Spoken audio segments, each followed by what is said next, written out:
Welcome to Conscious Conversations, where we aim to inspire deep and meaningful interactions that grow into a community of practice that is committed to healing, resilience, and expansion. We'll be having conversations with spiritual teachers, impact leaders, plant medicine, and holistic health practitioners about spirituality and personal leadership tools and resources, and how these can help communities cultivate more harmonious and purposeful lives. I am Mabato Munzi. Join me as we laugh, cry, and ponder the meaning of life, the universe, and your role in it.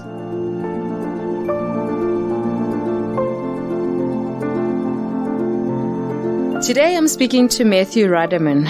Matthew is the owner of the Kahe Hands Massage Studios, which apply an Hawaiian healing approach to touch therapy and distinctively focuses and recognizes the inherent integrity of the whole body. Matthew has a background in human resource management, business process design, and executive leadership. Hi, Matthew. Hi. Please tell us about yourself. Okay. I feel like I've had a lot of different lives. I did not start out exclusively in the healing business. It was part of my life. But I grew up in a big family, and we were a relatively poor family, in the sense that, we didn't have a lot of money, and we grew up without. But I now currently run my own business, which is a change to what I was taught to get into a job, get a career, do all those sorts of things, get a job and work in that career. But now I have my own studio.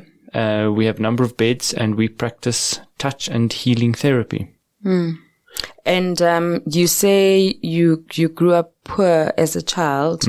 Just tell us a bit more about your childhood and some of the life experiences that have helped you become who you are. So we're a large family.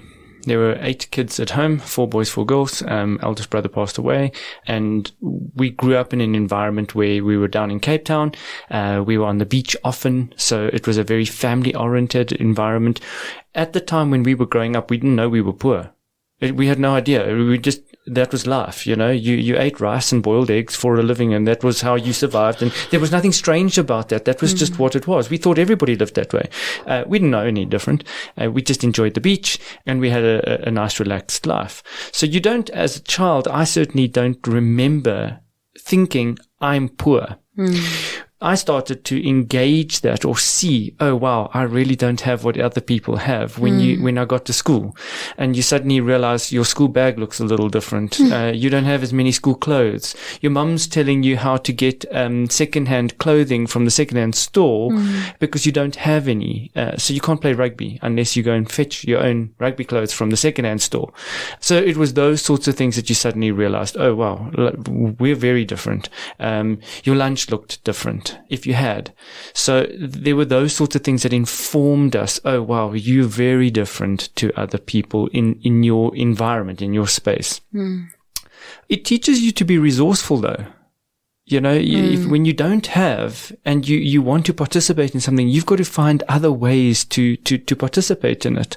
So it swings and roundabouts. A devoutly Catholic family. We were very Christian, very, very oriented, and that led to a lot of confusion. Lots of praying, not a lot of necessary deliverance from the practical things of life. So there was this big disconnect between your prayer life and actual life.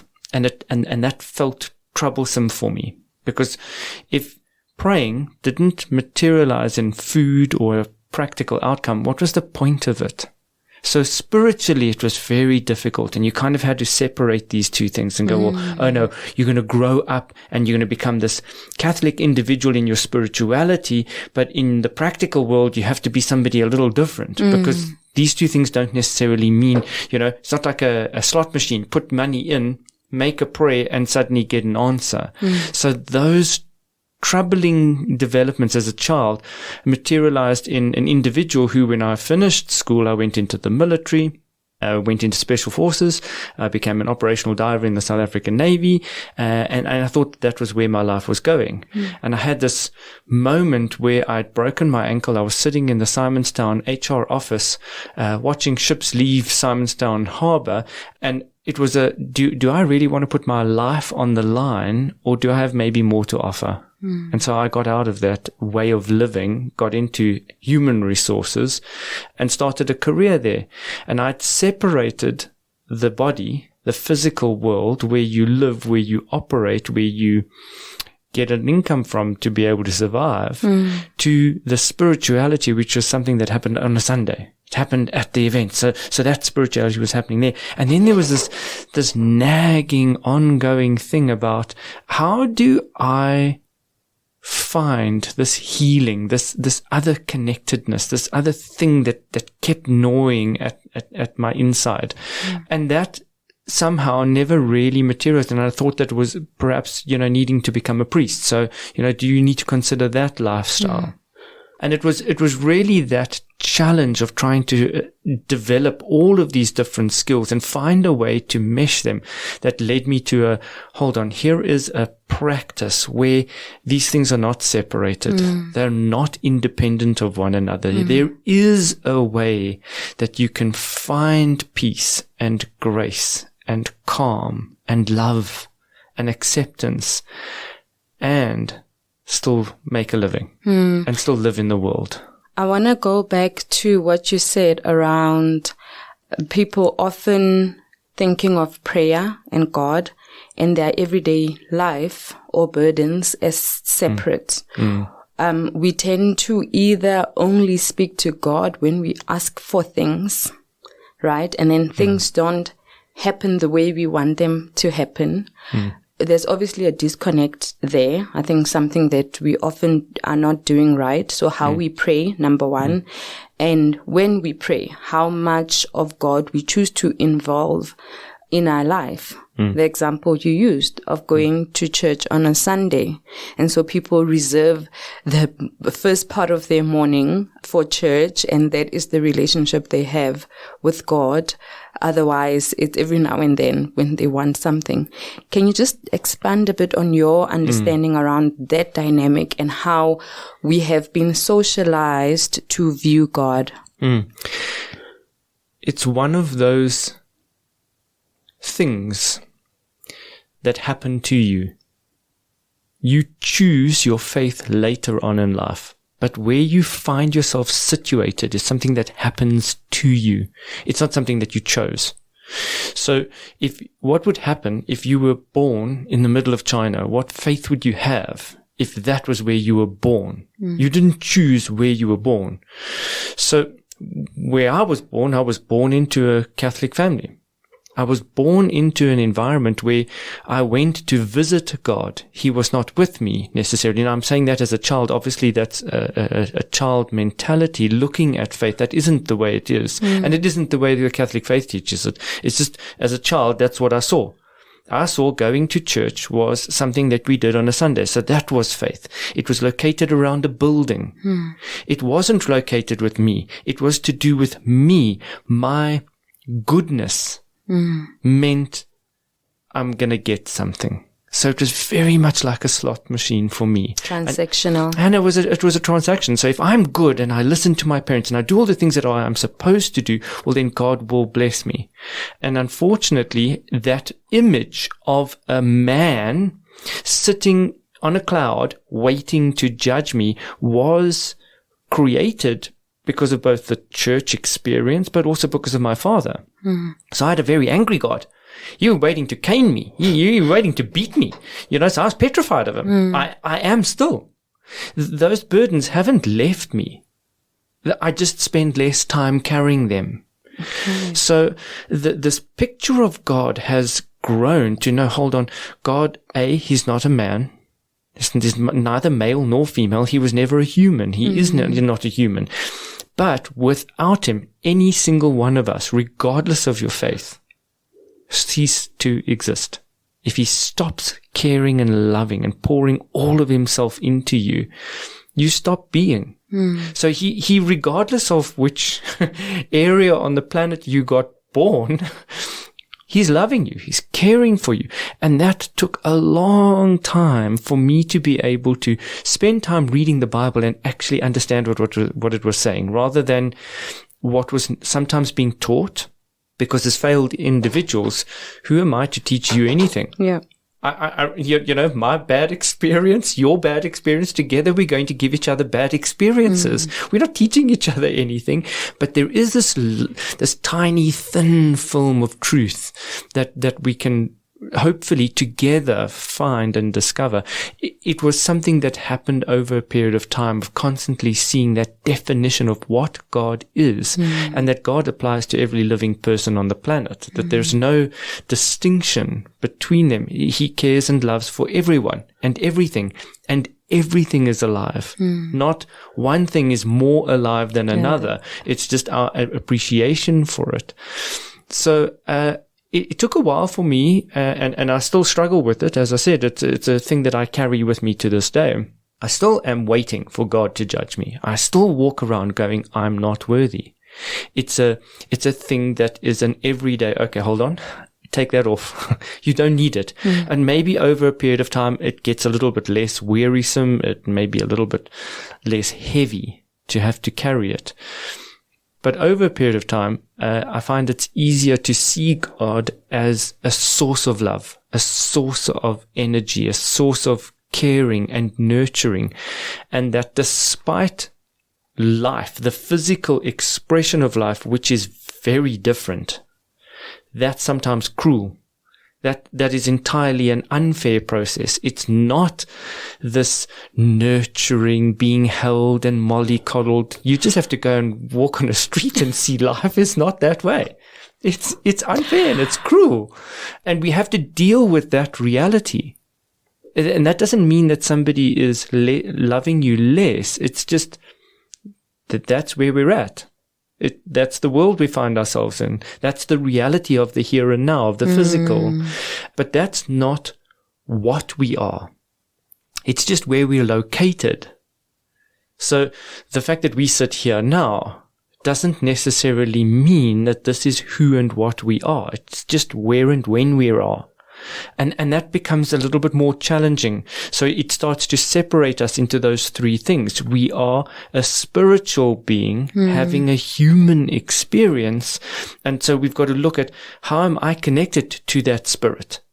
Because that spirit world is huge. And by and large, humanity as a whole has not spent any time trying to investigate into it. If you do, you're seeing it's quackery. It's, you've got to smoke something to get there, Yes. It's not seen as something no, actually I'm a spiritual human being. For me to have this conversation with the spirit world or try to commune with it maybe, or simply acknowledge its presence and its influence in my life is seen as, no, you're not quite there. You maybe lost the plot a little. And so is it through your spiritual or your earlier spiritual journey that you got into the work that you do? No. So our family fought. We're a family of fighters. So ballet dancers and fighters. I'm on the side of the fighters. The daughters all went, and my sisters went and did ballet. They did some form of dancing. Okay. And the boys all went and did boxing and fighting. So as I got into high school, I was doing a lot of fighting. I was doing a lot of Muay Thai, and my hands were wrecked. So I needed to repair them. My sensei at the time, his wife was a Thai healer, and she started to teach me how to repair broken skin, take care of bruising on the shins, and how to, if you got a dead leg, how do you release it? So she was starting to teach me things like reflexology and Thai massage. And I just had a natural desire to learn. I had a deep desire to understand how the body worked and how it was able to heal itself. So that started in high school. I studied my first reflexology course there. It was in that moment when they start talking about things like, part of a Thai massage is about how healthy is your blood flow. And you start looking at that going like, hold on, what do you mean that's part of health? I didn't understand that was part of health. Or what foods you were eating. What time of the day were you eating those foods, and were they healthy for you? So there was this whole understanding about health and seeing the body, which was a revelation to me. And if that was the case, what else had I been schooled in that perhaps was maybe a mistake? I felt very guilty about that. I felt like I was losing my faith, like I was stepping away from it.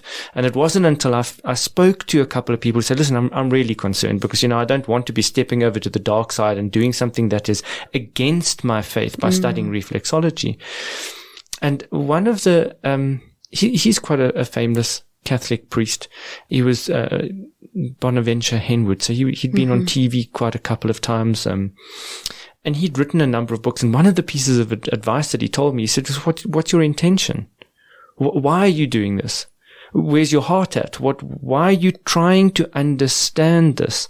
And so I explained to him, I said, I have a deep desire to understand healing and how to help the body perform better.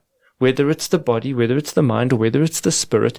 And those three things in those early days had already developed into practicing in the church, in the healing practices and doing the weekend aways, all those sorts of things. So we were doing the healing practices, but it was spirit, and spirit had been separated from physical, and it had been certainly separated from the world you lived in. You didn't participate in that. So it was trying to find a way to blend all of those things together. That was what started to lead me down that path. Okay. And would you say you wanting to learn about how the body works was so that you could specifically heal yourself, or there was something beyond you in that curiosity, I guess? So I always had a curiosity for healing others. It was very little I noticed that I was trying to heal myself. I think that actually I became a guinea pig in my experiments to see, if I did this for somebody else, would it work on me? So I was really the first person that I practiced it on, but I wasn't going down the path as a path of self-healing. It was how do I help others? Yeah. So I don't think I ever really, it wasn't a personal journey that I went on some spiritual experience. For yourself? No. No. And part of that for me is, personal experience is just that. It's a personal experience. You can't really share that other than by saying, listen, this is my experience. Healing has to be beyond you, and it can't be controlled by you. So as a healer, my viewpoint is that I'm actually not the healer. And that's quite an important element of healing, is recognizing that I'm not the healer. I'm just the facilitator. God is the healer. He is the one who heals body, mind, spirit. It's His energy, His love that is pouring into you. If you will allow it, that can happen. So it wasn't from I've had this personal revelation. I've had many. I continue to have many personal revelations, but those are about my own journey, not necessarily how I would contribute to somebody else's. The benefit of that is that there's an enormous relief in knowing that I'm not the person who's responsible for your healing.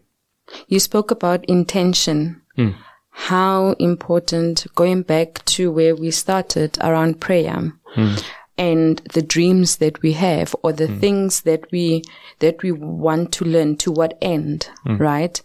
And I find that a lot of spiritual teachers, a lot of people who have done significant work around issues of spirituality or healing, or really just having a substantial contribution to society, speak about the power of intention, and that when our dreams are more than just about us, so our personal benefit, it really changes so much. What are your thoughts on that? It's very difficult, I think, for most of us to get beyond ourselves, because it's the thing that we see most often. We look in the mirror. You're doing something for yourself. If we can acknowledge that none of us are here for our own purpose, the magic starts to take place, I think. And if you can acknowledge that this is my real intention, is to serve, we really change the landscape of what is possible for people. You know, Christ himself was not able to perform any miracles in his own hometown because people's perception of him were so fixed that they couldn't get beyond the notion that he was only operating for himself. They had trapped him there. They had him trapped. All of us have experienced going to a family event where people have last seen you a number of years ago, and the way the family treat you is when they last saw you. So if the last time they saw you was when you were a child in school, the fact that you've got 2 kids and you're a grown adult, yes, that's how you get treated by them. You get treated like a child because that's when last they saw you. So you're trapped in the history. It's the reason forgiveness is so important. Forgiveness is not about the other person. It's about you. It's about the fact that you've put yourself in a cage. You've located your thoughts in the past. And so you've put yourself in that place. So if our intentions are not in ourselves, can you imagine what we could accomplish? Sure. Because if it's all about you, you're a limited human being. So when we say, no, it's not about me, it's about how can I use what my gifts are to the benefit of others. When I can do that, then God actually has a pathway into that situation. Then he has this open door. I can't remember the program now. I think it's called The Originals. It's about vampires. Yes. And one of the folklore things is, the vampire can't come inside unless you invite them. And isn't that true about God? He gave us this incredible gift called free will. And we have the free will to shut him out. He gave us that gift. So when we consistently say, no, God, I'll do it, well, he steps back. He's obligated to step back and allow us to try because he gave us the gift. So he's going to respect that gift and he's going to get out of the way. When we turn around and say, no, not for me, but for your glory, for the benefit of others, not that I get glorified in this action, but that you can get connected with love. And I think that that's something that has changed for me over time, is to really try to get in touch with that God, the loving, kind, gentle, peaceful God, and to understand that Man's Search for Meaning, the book, is about a gentleman who is persecuted in the Second World War, and he's a psychologist, and he really writes about, I momentarily forget his name, Viktor Frankl. And one of the things that he talks about is how to find peace and tranquility in the moment. Christ spoke about the kingdom of God being ever present. It was near. It was imminent. What if, and I'm not saying this as doctrine or anything like that, I'm just saying that if you could momentarily just be completely satisfied with everything you have accomplished at this moment in time, to really feel fulfilled, and then say, in that moment of fulfillment, I give myself to your service. I give myself to whatever is needed by the universe, not by me, because I have no need. Have I eaten? Yes. Have I slept well? Have I taken care of my physical needs? Yes. So do I need, in this moment, right now, do I need anything? No. I don't actually need anything. So I'm in fact free to offer myself, to say, well, use me. What comes to mind now, what I'm feeling, what I'm sensing, is that is exactly what you do when you work on your client, your patient, in that moment. Because I've experienced your work, the amount of energy, Shanley gave me your number, and after I experienced your work, I called and I said, he's not just a massage therapist. What is he? Because I felt the energy. I felt the presence from a spiritual perspective. I mean, I've been to lots of massage places. I've been to lots of spas, but that was very different. Please tell us a bit more about that. So let's be clear about who you're experiencing.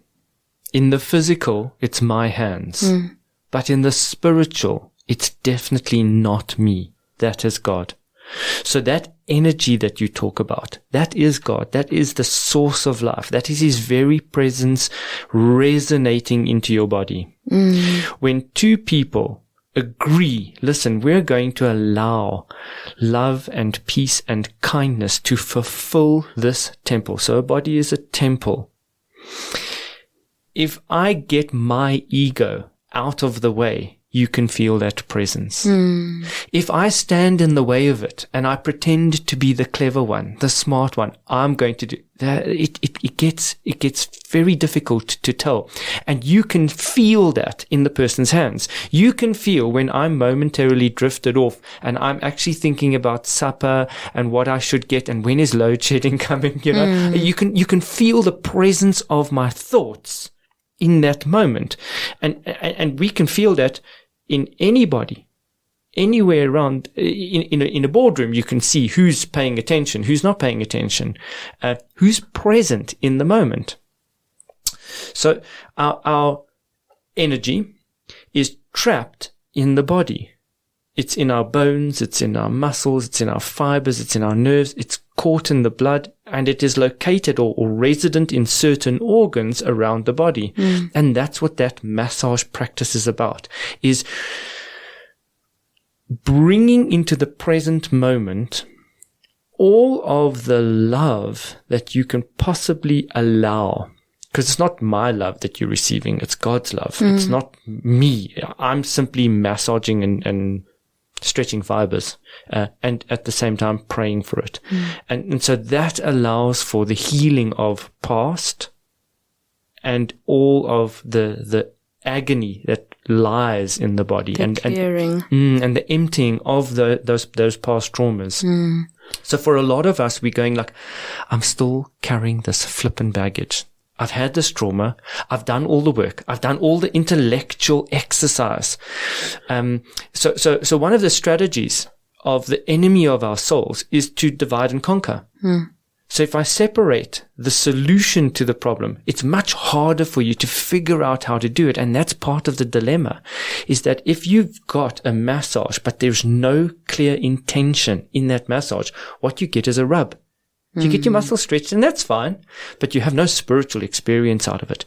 But when you get somebody who's deeply and profoundly connected to God and says, listen, do your work here. I'll get out the way. I'll just stretch the body.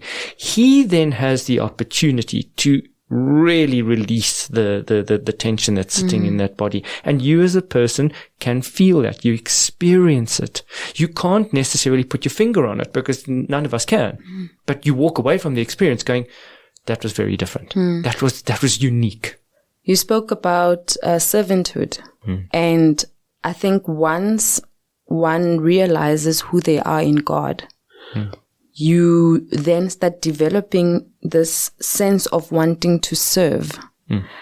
Right? Now, imagine if leaders, whether it be of private corporations, whether it be of nation states, if they had that sense of servant leadership within them, how do you think the world would look like? Or let's just bring it home. How do you think South Africa would look like? We wouldn't recognize it. We would not recognize a country that operated that way. None of us are the same. So we're all different. We're all unique expressions of love. And all of us have to face that first challenge of, for whom am I here? Why am I here? And initially, the first and the immediate answer to that as a child is to say, I'm here for myself, right? Well, let's assume that we were sitting at the dinner table. You have to eat a meal. But what else could you be doing whilst eating a meal? You could be participating in the conversation. So even though you have to eat, you have to be present So you could sit at the dinner table, hoarding everything that you can, taking as much of the food for yourself as you possibly could, thinking, okay, well, I'm going to do this. But what if everybody else around the table after the meal had to get in a boat and we had to row, or we had to go for a run? And now you've taken all the food for yourself. You've eaten it. You haven't been able to finish everything, but you've taken it all. So not everybody's eaten. So the other people around the table are now going to be weak, and they're going to be unable to run down the road or do whatever activity it was because you've reserved the food for them. Think about the total number of people in this country and how many people we've got with incredible, incredible skills, and none of us know about it. That person's light, their uniqueness, is not able to shine because a small number of people are preventing that from happening. You know, imagine if you took profit away from the hamster wheel. If you stopped focusing people's minds on the fact that that's what they had to do, and we focused them around service, what would happen? Instead of, if you just take a simple thing like visas, car licenses, anything in the public domain where you've got to go and receive it, that person, instead of going, oh, I've got to do something in order to get a salary so that I can go home, but if you removed all of that demand, that need, and said, no, listen, you don't need to worry about your food bill because that's going to get taken care of. That your job is expressly about how many people you can serve.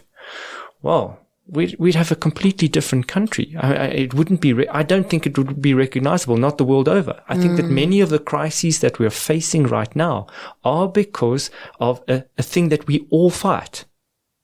We all fight greed. That's our enemy. It's not one another. You know, the minute I locate greed and go, oh, it's you, and I point my finger at you, we've missed the boat. We know that we've missed the boat. People are we're too silly.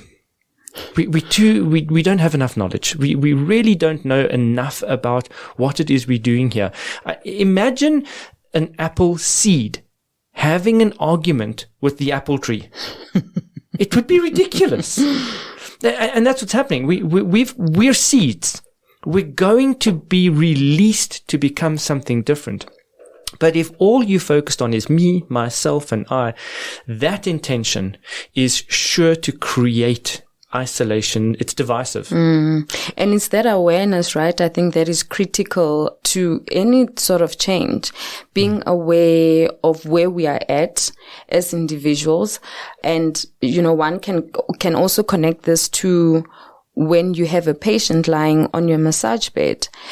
Are they aware of the baggage that they're carrying within themselves? And this is where I think that awareness, if it is met with the intention to heal, it sort of like becomes easier to navigate that particular journey. So I think awareness is a very important part of any sort of healing or change.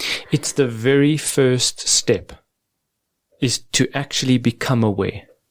What is my baggage? So for some people, that might be a verbal process. You might need to talk it out of the body. The body empties. You feel, I've had relief. The weight on my shoulders is off because I've spoken about my problems. So for some people, it works that way. For some people, they need to go and do something. Punch a punching bag, run a race. They need to physically do something. To release. To get rid of and it feels, okay, now I've gotten rid of it. Other people, me, for example, if you ask me to sit down and meditate and to be, one with the world, it lasts a split second. I start thinking about the bee, that's going to land on my shoulder. I start contemplating the leaf. My head is too busy. It doesn't work for me. But if you distract my body in a massage so that my body doesn't know what's going on, I can feel that whilst I'm doing that, I get the opportunity to meditate, and I can get into a very, very deep meditation in that space.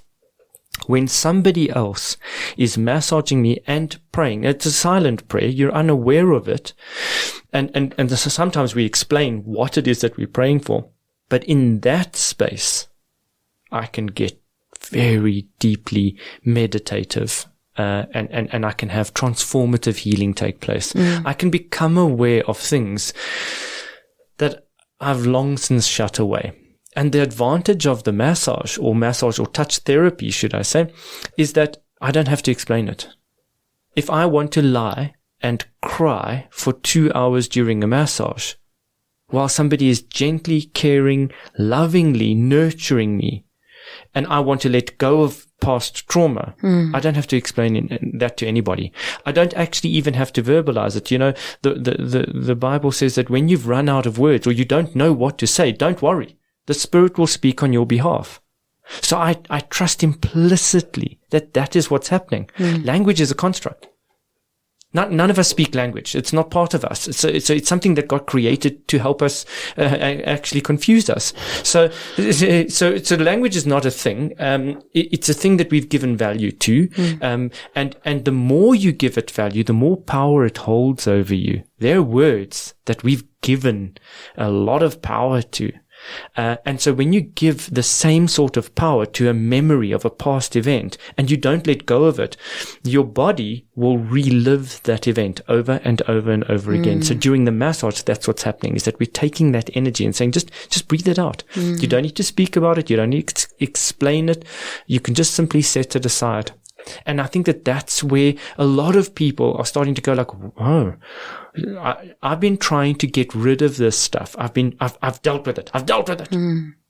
But the truth of the matter is you never deal with it. It's a part of who we are.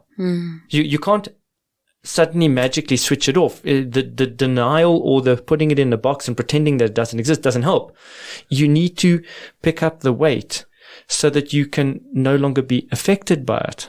Instead of running away from it, we need to embrace it and say, okay, this is a part of what I am and who I am. And I'm not going to give it any airtime in who I am today.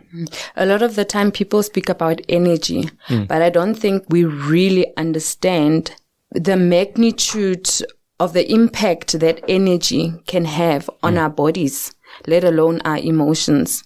So when you are speaking to your patient and they are able to open up to you and release, 'cause words are the meaning we give to our experiences. Yes. Maybe they might think they're releasing it through words by talking to you, but from an energy perspective, what happens and how important is that release of energy critical to the process of healing? So energy is a big subject, and energy can also be described as being God. God is energy. He is love. He is the source of all life. But there are also very physical manifestations of energy and how it works. So resonance is an energy. There isn't a single thing that isn't alive. Everything has energy with it, and because of that, it is all alive. How fast it is living. A rock. Everybody looks at a rock and we go, oh, it's dead. It's not dead. It's just a very slow moving form of life. It gets molten lava. It has a birth, and islands get over years, eroded, and they disappear into the ocean. So there's a life and a death to a rock even. It's a different expression of life than what we might be accustomed to, but it's still alive. So there's lots of different things relating to energy. What becomes important is, where is that energy located? What have we done with it? So if you've got trauma and you keep reenacting that trauma in your body, it will manifest. It will manifest as a physical pain. It will manifest as an illness. It will manifest as an unproductive cycle in your life. And so those words, the meaning that you have given to some trauma, and you keep speaking it over your body. Now, maybe you've gotten good at saying, I'm no longer speaking it out, but I'm thinking it inward. Well, it's more dangerous. Well, it's probably more dangerous because the physical world is this tiny, thin layer between the spiritual world and the unconscious mind. And that unconscious mind, 9/10 of what we say is happening unconsciously. And so to become aware of that unconscious energy and the value that you've associated with it, that's critical to our healing. That's vital to you becoming well, is to start with, where is this thing? Where's the root of where it goes? If I can find it, then I can heal it. But do you think people are often aware of these energies and these thought patterns? Because energies are, or it could be thought patterns, trapped around a specific area that cause a specific type of tension in our body, which is a specific sort of energy. How aware are people of the negative thought patterns and how they could be affecting who they are or how they experience life every day? My experience is that people are not aware. They have located their thoughts as to what they are consciously aware of and gone, okay, because I'm not consciously aware of it, it's obviously not happening. And that's just not the truth. So my experience tells me that people are completely unaware of their unconscious patterns, and they need help and assistance from someone to become aware of it. It's unlikely that people become aware of the areas that they need healing in on their own. I know that you did a lot of training around the Hawaiian sort of massage. From our previous conversation and some of the stuff I've watched around this type of work, I know that prayer is a very significant part of facilitating that healing. How has that been like for you? How do you integrate prayer in the work that you do? So in my own personal journey, one of the learning points was that prayer is a conversation. It's not something that happens. It can happen at specific times and with others, but it's generally a conversation that you're having all the time. God is ever present. Love is ever present. So you're always praying. Every word is a prayer. The question is, what are you praying for? So when I encountered the language of the Hawaiian healing processes, that way of expressing healing was a little bit more accepting. It wasn't as divisive. It didn't say that this is right and wrong. It was more, no, there's things that are unproductive and things that are productive, which is a little bit more tolerable than hearing you're wrong or you're right. Okay. So when I uncovered this, and they talk about a whole host of areas in the body, so like bones, trap memory, and the memories of our genetic heritage are located in the bones. From a medical point of view, there's going to be a whole host of other pieces of information that get added to that body of knowledge so that we can understand where does genetic coding come from, how does it arrive in the body. But from an energy point of view, the history of our genealogy is going to be in our bones.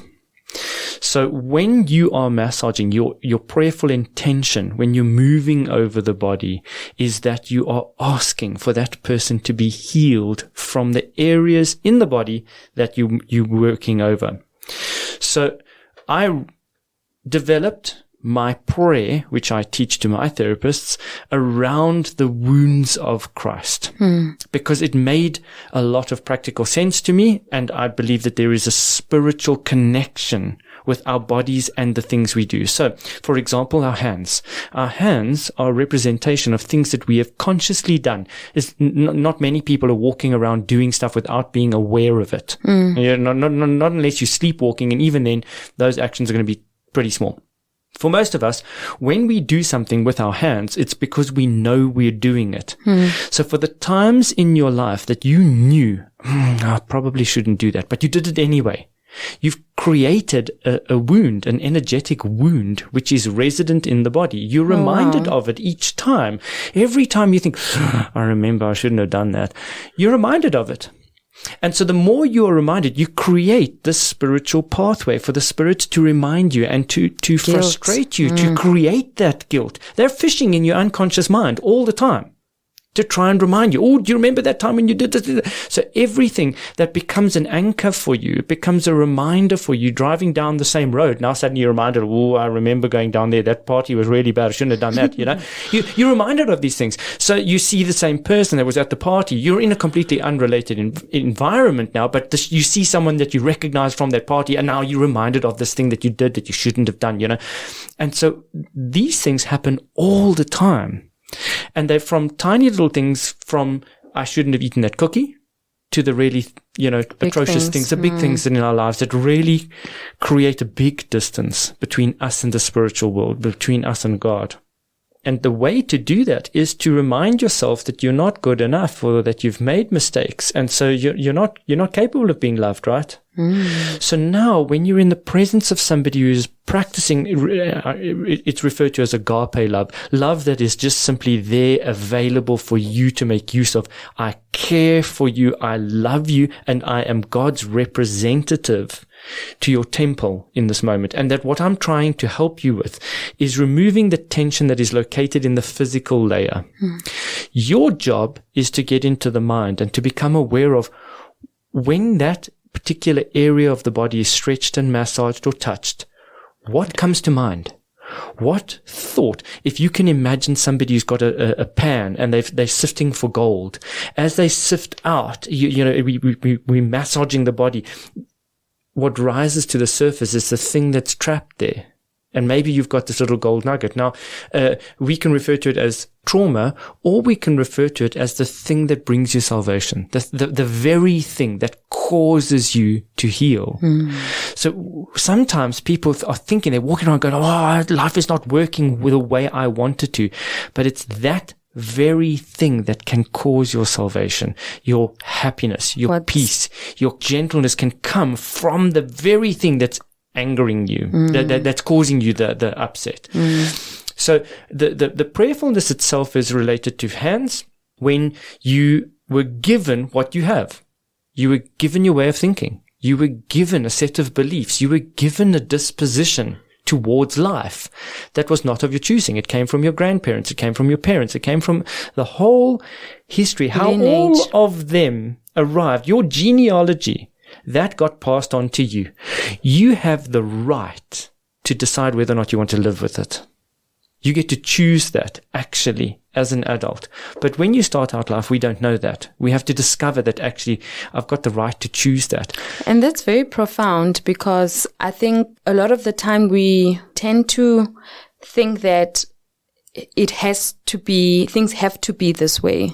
You know, whether it is the burdens subconsciously that we carry, that come from our lineage, right? And I think people are often not aware of how that line of ancestors, the people that came before us, their patterns, how that could affect who we have become. Yes. You know, and knowing that we have a choice to not become like that if it is not what we want. Whether it is the spirit of guilt, which takes away from our sense of worthiness, because all of these things, they ultimately do one thing.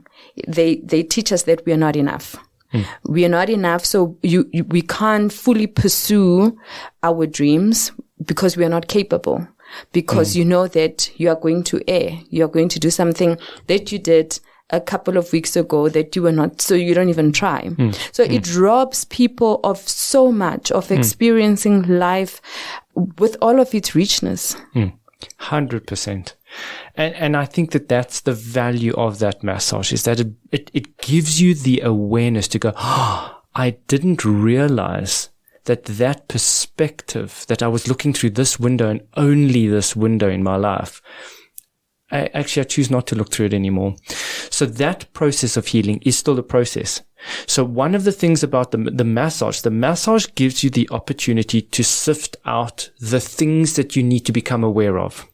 Your healing process continues when you're away from the massage. Now you're dialoguing with people, you're journaling, You're noticing, oh, sherbet, I'm looking through that lens again. I see that I'm looking at this way. I grew up incredibly poor. So one of the perspectives that I have is that I can't. I might say that. I might have the tendency, the natural, that's my go-to. Oh, wow, I'm going to open up a new branch. Oh, but I can't. I don't have the money. That's a natural and expected sort of lens to look through. Well, that's a choice. So the minute you become aware that, oh, hold on, looking through that window, that's a choice. Oh, wow, I don't have to look through that window anymore.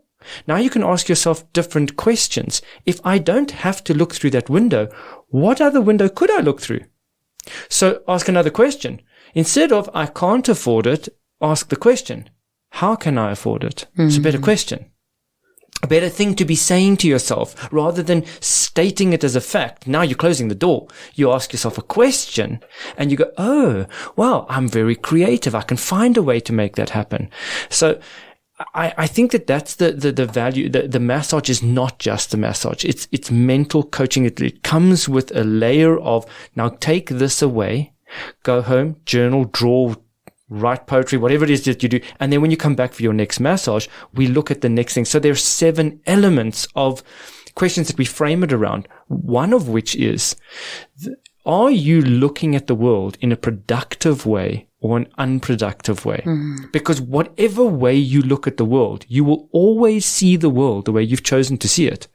So if you choose to see the world as an angry, competitive environment and that you are not competent in, competing on this fact, well, that's what you're going to see. No matter what goes on, you'll always see that. It's that law of, one of the laws of the universe, right? That cause and effect. If you believe it, the world or the universe will prove you right, and it will give you what you believe. I can't remember if it's Henry Ford. I could be misquoting him, but one of them said, whether you believe you can or whether you believe you can't, either way you're right.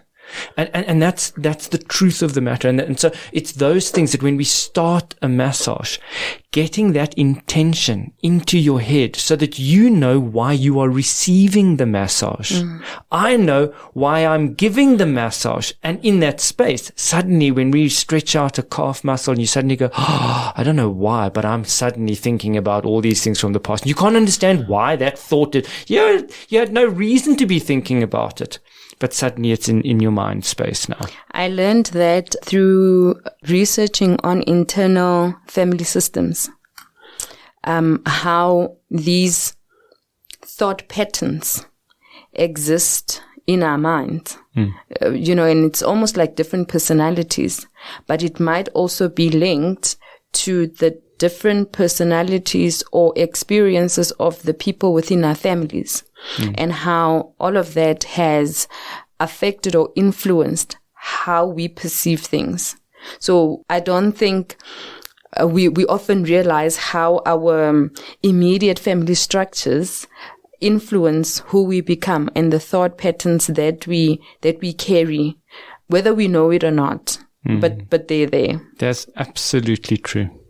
If there was 3 things, practical things you could share for people to live a more harmonious life with themselves, because I think it's really important that we look within for this peace that we want.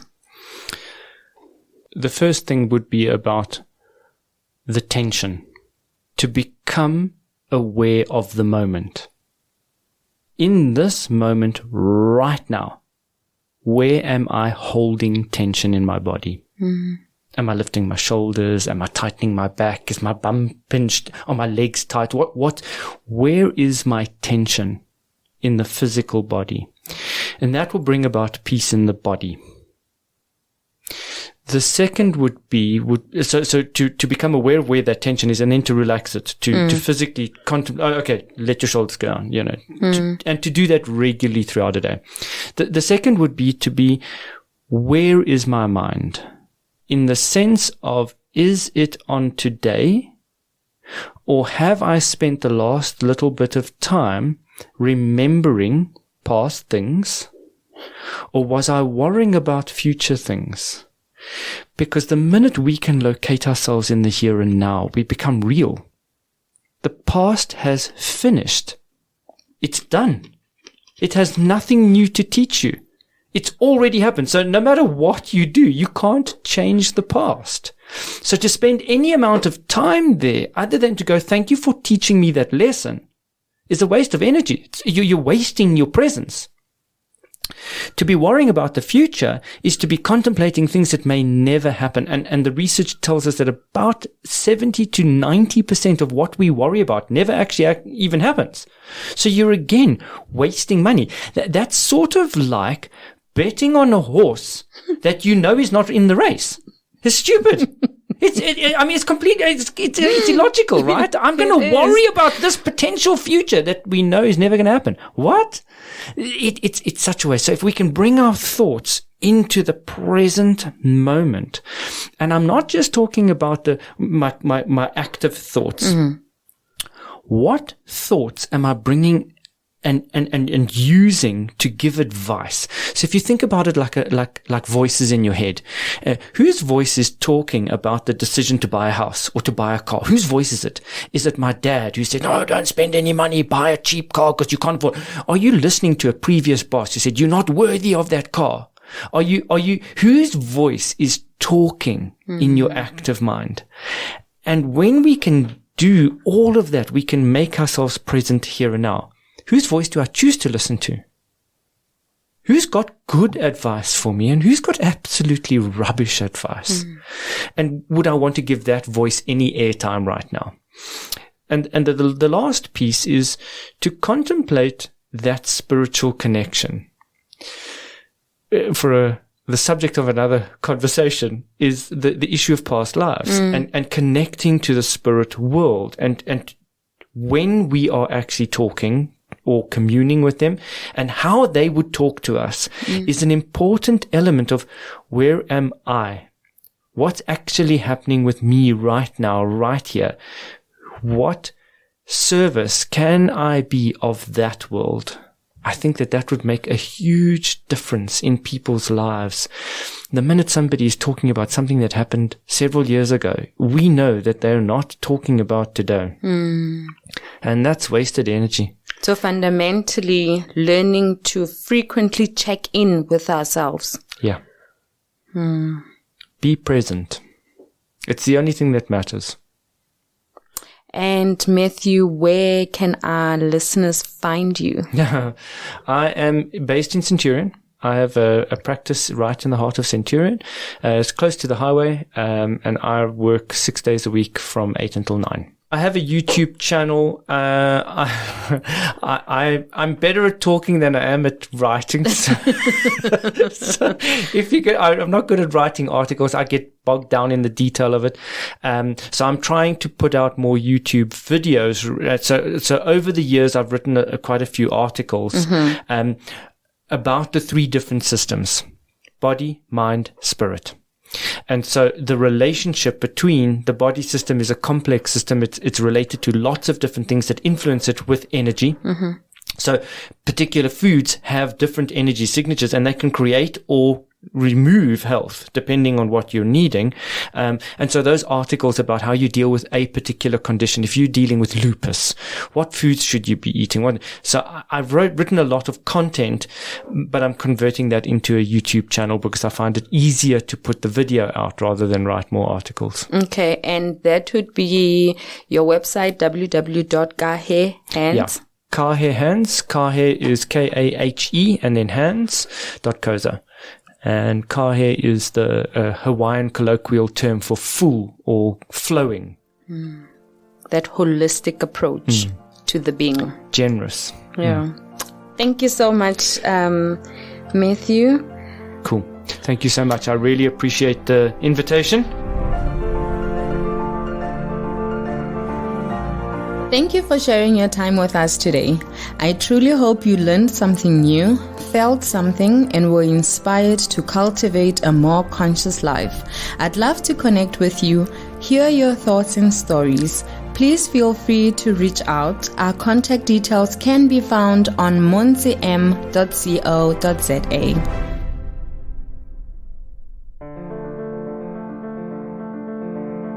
You've been listening to another production from Solid Gold Podcasts.